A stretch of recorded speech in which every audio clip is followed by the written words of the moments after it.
one local nonprofit organization is doing their best to reach out to the community and help them learn to read.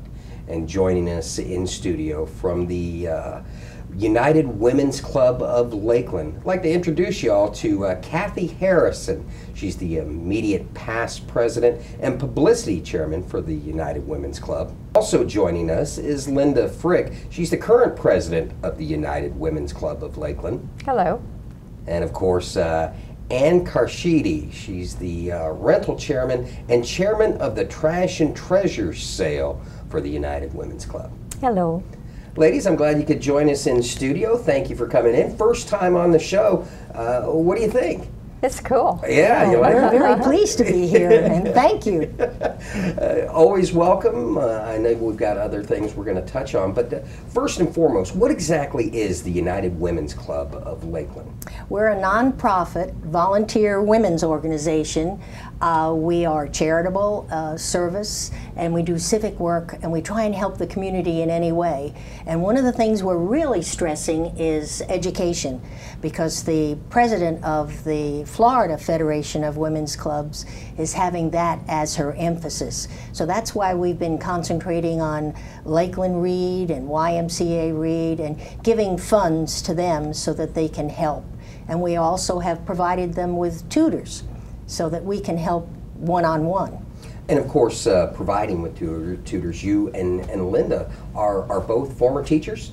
Yes, 31 years in Polk County. And Linda, how about you? How long have you been a teacher? I taught for 15 years in Kansas, but I also was a substitute teacher. My major was in secondary education, and when I became a substitute, I taught anywhere from kindergarten through 12th grade, so I've had lots of experience, and that brings me to appreciate the fact that some of these children are having difficulty reading.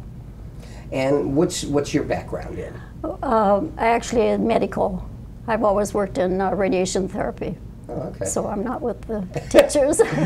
But it just goes to show that you guys are accepting members from all backgrounds of life. Anywhere in Polk County, they're welcome to join us and help our community.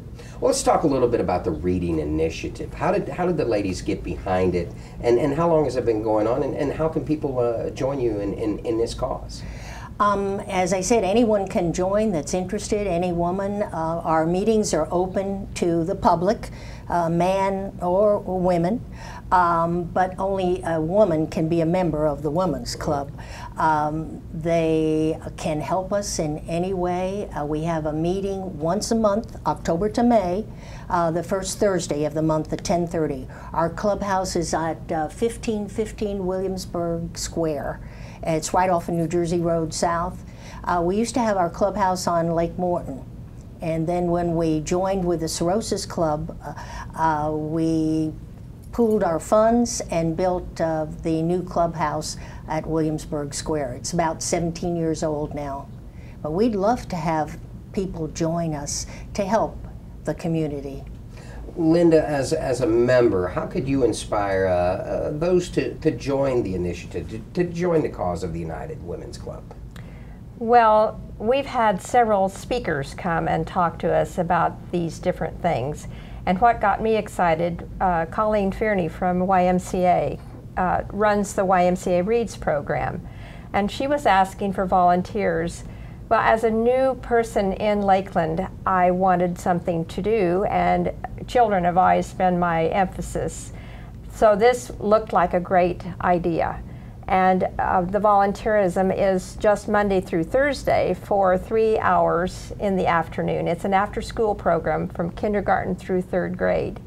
And just recently, we've become aware of a child that has dyslexia. And so I checked into the Roberts Academy, and this child has recently been accepted there, and we are helping in that area also. So we have a variety of things that we are entertaining, and would welcome anybody to help us in the Reads program, or even to come and be a member of our club so that we can earn the money to give to these different areas. The other one is Lakeland Reads, which helps the adult literacy program.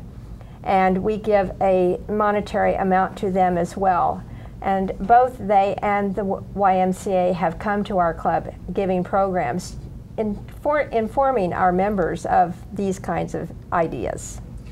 Linda, you touched on something briefly, that this is strictly a volunteer gig, but the rewards in the end of teaching a person to read or pointing a person in the right direction far outweighs any pay you could ever get. Talk to me about that. Exactly. These children are, they've been in school all day long, and yet when they come to us, and we have them for about an hour and 15 minutes each, they're so excited. They want to read. Their peers read, and why can't I read? So we have a scripted area that we are to follow in how we are teaching these young people, and various things. A lot of it has to do with phonics. They're not getting a lot of this at home, and so we're trying to help them in any way that we can. Kathy, as a former educator, talk to me about the, we've all been forced to, well, not forced, but a way of teaching 20 to 30 students, and as a teacher, it's very hard to see if one child is getting it out of that 20 or 30. Talk to me about the importance of the one-on-one, that time face-to-face with the child or the adult, not being afraid to look at you and trust you and believe in you to teach them. Right. Well, that's a problem because the average teacher doesn't have the time when she has 20 to 30 students, but one-on-one you can encourage them, and that's what they need sometimes, and not only encouragement, but they need the basics. One child came into school with not even knowing the alphabet. So we start from the very bottom, wherever the child is, and then try and build up, give them self-confidence too, because if they are behind to begin with, it just snowballs. They get more and more behind, become discouraged, become a behavior problem. So we're trying to help from the very beginning, not only the children, but the adults too. And that's why we have Ways and Means projects, so that we can give them funds to buy books and to have supplies for those that need it. But one-on-one is the way to go with anyone that needs help. For those of you at home watching, obviously you know that volunteers make the difference within the community that we work, live, and play in. But sometimes we need, a little bit more than volunteer efforts. There's money that goes behind getting the books for these people to read. And one such fundraiser that you can help out with at home, Ann's going to tell us all about. Ann, what's the fundraiser that you guys have coming up? Trash and Treasures. It's from 8 in the morning till 2 in the afternoon, April 6th, on a Saturday. So it's 1515 Williamsburg Square. It's on New Jersey, right off of Edgewood. Are you looking for people to not only come in and buy some of the Trash and Treasures, but if possibly at home they have some Trash and Treasures, would you be willing to accept that? Absolutely. Anything that they have that they're not using, we'd love to accept. Well, let's talk a little bit about the event itself. How do people go about either A, showing up at the event, or B, hey, say I've got a few things at home that you might be able to use, and the good thing about it is if they donate it to you, you guys are a nonprofit, so it's a write-off tax-wise, right? Absolutely. So how can people go about getting a hold of you if they've got some things that they'd like to get rid of? Just call. My number is 647-2196, and I can give them any information that they want. I can meet them at the clubhouse, and it's 1515 Williamsburg Square, right off of Edgewood on New Jersey. Kathy, one thing I want to talk, we know that we have this event coming up, but you guys have other events throughout the year. Nonprofits, the backbone of what they do, they rely on the generosity of the community that we live in, and whether it be giving monetarily or giving such as the Trash and Treasures, or giving of their time. Talk a little bit about the importance of doing that, and talk a little bit about the other events that every woman or man that would like to come to our programs, they're always the first Thursday of the month, October through May, 10:30 at the clubhouse, right off of New Jersey Road. It's right in Williamsburg Square, Marty Higginbotham's area there. And our programs are varied, either educational or entertaining. We've had everything from the YMCA Reed and the Lakeland Reed to Harrison's Center for Performing Arts, their piano recital, they came. And we also have the Southeastern University choir group. So we have everything from education to entertainment for anyone that wishes to come.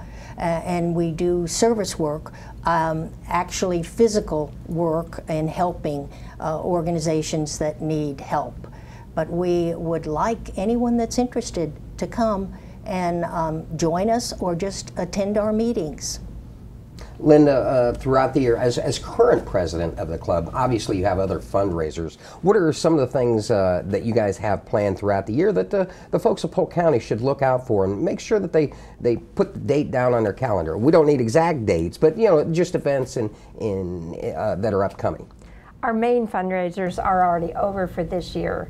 We started out with a no-bake sale, which is you just give the money that you would have spent making this little item. That is brilliant. Isn't that a good idea? Especially for those that don't like to cook. Yeah. I've got to work on that here. Okay. Here's $10. You're welcome to come in and do that for us. And then in January, we had a wine and cheese party, which was quite successful. And that's where most of our money came from that we were able to donate to both YMCA Reeds and Lakeland Reeds. So we're very, very thrilled that those things happened. We also do the Belk Charity Days through the Belk store. We sell $5 gift certificates, and then you go and spend money there at that particular time. So lots of interesting things, a variety of things, and upcoming we'll have some more new exciting things for you to be involved in. And you, as a volunteer and a member of this club, inspire the folks at home to get involved with the United Women's Club. Well, one thing, we do rentals. Every Saturday we rent to weddings, graduations, birthdays. So our club is always open for that. We like to have every Saturday filled. And it's got a great view. It has a great view, yes. Well, ladies, thank you very much for coming on. I appreciate your time, and you guys are more than welcome to come on anytime. You've got my number. Come on anytime that you need to promote anything that you've got coming up. Let me know. You're always welcome on Polk. Thank you. So we enjoyed much. it. For over 101 years, the United Women's Club of Lakeland has been making a difference in the community that we live, work, and play in. And I encourage you to get behind this group and help them out. Doesn't matter how you do it, just as long as you do it. United Women's Club, they are located at 1515 Williamsburg Square in Lakeland. You can give them a call at 863-647-2339, or their website is gfwclakeland.org. The United Women's Club can rent out their building for wedding receptions and reunions and parties and business meetings. It's a way to keep up the building and pay for the maintenance, as they are a nonprofit charitable service organization, and all monies generated go to the charity and civic projects. This year they are concentrating on education in the community. They're especially helping literacy in two organizations, the YMCA Reads for children who are at risk and having difficulty learning to read, and the Lakeland Read for adults who cannot read.